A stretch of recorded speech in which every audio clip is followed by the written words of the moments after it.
AI 人工智慧的发展是正紧，所以发展部嘛预告讲，促进资料创新利用发展条例草案望讲会当透过辅导甲奖励来促进 AI 相关产业的发展，嘛要求讲未来行政院所属的立级机关、县市政府，拢爱设资料场。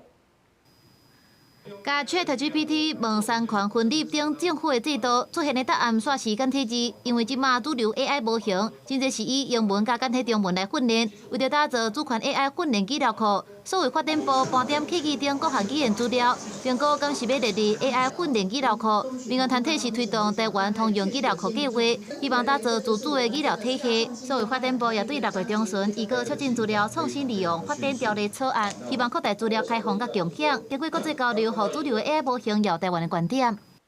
资料释放出去的时候，让其他国家的 AI 团队在训练他们 AI 模型的时候，可以用到这些资料来做训练。那他们训练出来的这个 AI 模型才会有台湾的观点。所谓发展部强调，透过甲业界沟通，因为台湾开放资料已经10多年，希望建立统一的机制，让各界使用资料有一个根据，而且政府开放资料采用标准授权条款，让各界合理应用。未来亲像是行政院所属的二级机关、县市政府，拢需要设立资料场。说像是高龄化的一个就业啦，或者是少子化的一些